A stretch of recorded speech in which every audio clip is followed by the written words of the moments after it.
इन खबर यूपी में आप सबका स्वागत है। मैं हूं हसीन अहमद। उत्तर प्रदेश में ग्लोबल इन्वेस्टर समिट 2023 का आयोजन आज से शुरू कर दिया गया है। आपको बता दें कि फरवरी 10 तारीख से लेकर 12 फरवरी तक उत्तर प्रदेश के लखनऊ में इस पूरे महाकुंभ का आयोजन किया जाएगा। ये महापर्व है निवेश का। आपको बता दें कि इस खास मौके पर उत्तर प्रदेश के मुख्यमंत्री श्री योगी आदित्यनाथ मौके पर मौजूद हैं। उसके साथ ही साथ उनके दोनों डिप्टी चीफ मिनिस्टर्स की अगर हम बात करें, केशव प्रसाद मौर्य और उनके साथ ही साथ ब्रजेश पाठक, ये दोनों लोग वहां पर मौजूद हैं। राज्य की राज्यपाल आनंदीबेन पटेल मौके पर मौजूद हैं। उसके साथ ही साथ अगर हम बात करें दिल्ली से, तो दिल्ली से हमारे प्रधानमंत्री नरेंद्र मोदी मौके पर मौजूद हैं और उनके साथ ही साथ डिफेंस मिनिस्टर राजनाथ सिंह, रक्षा मंत्री राजनाथ सिंह भी इस पूरे मुहिम में शामिल होने जा रहे हैं उत्तर प्रदेश में, जिसमें निवेश का सबसे बड़ा मेला लगने जा रहा है। आपको बता दें कि ग्लोबल इन्वेस्टर्स समिट का ये जो पूरा का पूरा आयोजन है, उसकी शुरुआत प्रधानमंत्री नरेंद्र मोदी ने लाल फीता काटकर की और इसके बाद जनता से मुखातिब होते हुए उन्होंने इस बात को इकरार किया कि किस तरह से लोग कहते थे कि उत्तर प्रदेश का विकास संभव नहीं है, लेकिन हमने वो करके दिखाया है। और उन्होंने साफ तौर पर इस बात का जिक्र किया कि किस तरह से मेरी जिम्मेदारी बतौर प्रधानमंत्री, मेरी जिम्मेदारी बनती है उत्तर प्रदेश के लोगों के प्रति। वहीं उसके साथ ही साथ उन्होंने कहा कि किस तरह से बीमारू राज्य कहा जाता था उत्तर प्रदेश को और यहां पर घोटाले होते थे। जी हां,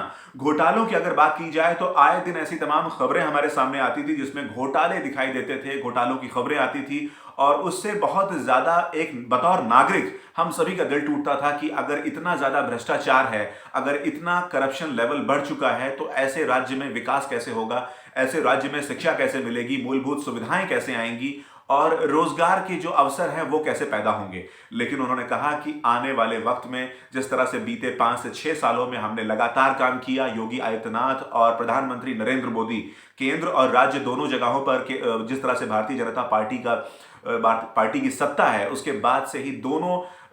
तरफ से जिस तरह से कहा जाता है डबल इंजन की सरकार, तो डबल इंजन की सरकार का जबरदस्त फायदा हमें यहां पर मिला। जितने बजट की रिक्वायरमेंट हमको थी, जितने भी पैसों की जरूरत थी, वो उत्तर प्रदेश सरकार ने बाकायदा केंद्र सरकार से मांगा और यूनियन गवर्नमेंट ऑफ इंडिया, जिसको हेड करते हैं हमारे प्राइम मिनिस्टर नरेंद्र मोदी, उन्होंने वो बजट अलॉट किया, वो बजट दिया गया और उसके बाद राज्य की जो तमाम ज़रूरतें थी, चाहे बुनियादी ढांचों की बात की जाए, चाहे इंफ्रास्ट्रक्चर की बात की जाए, चाहे मेडिकल की बात की जाए, चाहे रोड कंस्ट्रक्शन की बात की जाए, हाईवे, रेलवे, रोडवे, जितने भी हमारे पास अहम सेक्टर थे जहां पर रोजगार पैदा हो सकता था या जहां पर जरूरी बदलाव की जरूरत थी, वहां पर बदलाव के लिए केंद्र सरकार से तमाम तरह की जो राशियां हैं उसे आसानी के साथ यहां पर हासिल किया गया और उसके बाद राज्य का विकास किया गया। यही नहीं, प्रधानमंत्री नरेंद्र मोदी ने कहा कि जल्द ही उत्तर प्रदेश देश का इकलौता ऐसा राज्य बन जाएगा जहां पर 5 इंटरनेशनल एयरपोर्ट्स होने जा रहे हैं। जी हां, आपको बता दें कि 5 इंटरनेशनल एयरपोर्ट होना किसी एक राज्य के लिए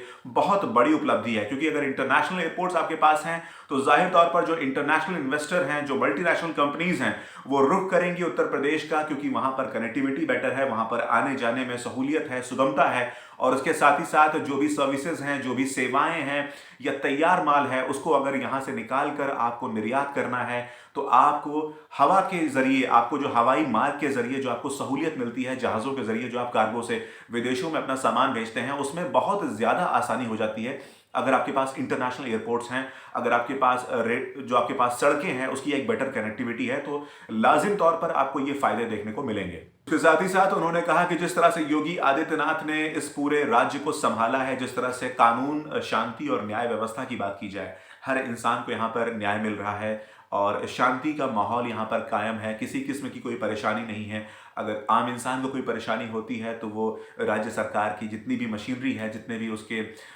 विभाग हैं, उसके ज़रिए वो न्याय पा सकता है, वो अपनी शिकायत कर सकता है और उनकी शिकायतें सुनी जाती हैं और ना केवल सुनी जाती हैं बल्कि उन शिकायतों का निवारण भी किया जाता है। बस आपको बताते चलें कि इस खास मौके पर मुख्यमंत्री योगी आदित्यनाथ, केशव प्रसाद मौर्य और उनके साथ ब्रजेश पाठक ने प्रधानमंत्री नरेंद्र मोदी को भगवान गणेश की प्रतिमा भेंट की है। ये उनके स्वागत में इस तरह का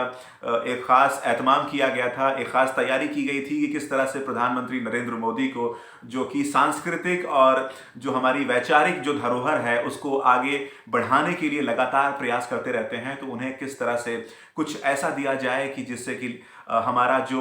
एक सांस्कृतिक तौर पर जो एक लगाव है, जो एक जुड़ाव है, उसको साबित किया जाए, उसको जाहिर तौर पर दुनिया के सामने रखा जाए। अब आपसे बात करते हैं कि global investors summit Uttar Pradesh में जो 2023 में सबसे बड़ा आयोजन होने जा रहा है, अपने आप में एक बहुत बड़ा इन्वेस्टमेंट का मेला है जिसमें तमाम उद्योगपति शामिल होंगे, ना केवल हिंदुस्तान के बल्कि हिंदुस्तान के बाहर की जो बड़ी मल्टीनेशनल कंपनीज हैं वो भी इसमें शामिल होने जा रही हैं। तो आपको ये बता दें कि कौन से वो सेक्टर हैं जहां पर सबसे ज्यादा निवेश की संभावनाएं बनती नजर आ रही हैं। सबसे पहले हम बात करेंगे मैन्युफैक्चरिंग की, उसके बाद फार्मास्यूटिकल कंपनीज की अगर हम बात कर रहे हैं तो वहां पर है, मेडिकल में है, नवीनीकरण ऊर्जा की बात कर रहे हैं वहां पर है, textile, tourism, warehousing and logistic, उसके साथ ही साथ शिक्षा, health care, IT and electronic sector की अगर हम बात करें तो वो तमाम सेक्टर हैं जहां पर सबसे ज्यादा इस वक्त हमें निवेश के आसार दिखाई दे रहे हैं। उसके साथ ही साथ आपको बताते चले कि 13 देशों के उद्योगपतियों ने फिलहाल तय किया है कि उत्तर प्रदेश में जो इन्वेस्टर समिट हो रहा है उसमें वो निवेश करेंगे। 13 अलग अलग देशों के उद्योगपति यहां पर आएंगे और उसके बाद इस पूरे जो आयोजन है उसमें शिरकत करते हुए बाकायदा यहां पर निवेश की बात की जाएगी। इस निवेश से बतौर नागरिक हमें और आपको क्या फायदा है? सबसे बड़ा फायदा आपको यहां पर यह दिखेगा कि जिस तरह से ये बड़ी कंपनियां हिंदुस्तान में आएंगी, उत्तर प्रदेश में आएंगी और यहां पर अपना व्यापार शुरू करेंगी, तो उसके बाद जो भी प्रोडक्शन होगा, जो भी उत्पादन होगा, उसका जाहिर तौर पर फायदा आपको देखने को मिलेगा। क्योंकि अगर प्रोडक्शन होगा तो जाहिर सी बात है यहां पर निर्माण इकाइयां लगाई जाएंगी, यहां पर यूनिट्स तैयार की जाएंगी मैन्युफैक्चरिंग की, और उसके बाद आपको रोजगार के मौके पैदा किए जाएंगे। रोजगार के मौके जाहिर तौर पर पैदा होंगे और उसके साथ ही साथ राज्य में तमाम तरह की जो सहूलियतें हैं, जो सर्विसेज हैं, सेवाएं हैं और जो भी उत्पादन है उसमें भी बहुत हद तक आपको फायदा ही फायदा मिलेगा। और जो राज्य सरकार का फायदा है वो तो अपने आप में लाजिम तौर पर, जिस तरह से रेवेन्यू की बात की जाती है तो रेवेन्यू सरकार जनरेट करेगी, सरकार को बाकायदा शुल्क मिलेगा, बाकायदा सरकार कर वसूलेगी। तो इन तमाम बातों को अगर हम देखें तो ये सबके लिए बहुत बेहतरीन अपॉर्चुनिटी है, बहुत बेहतरीन मौका है। ऐसी तमाम जानकारियों के लिए बने रहिए इन खबर यूपी के साथ।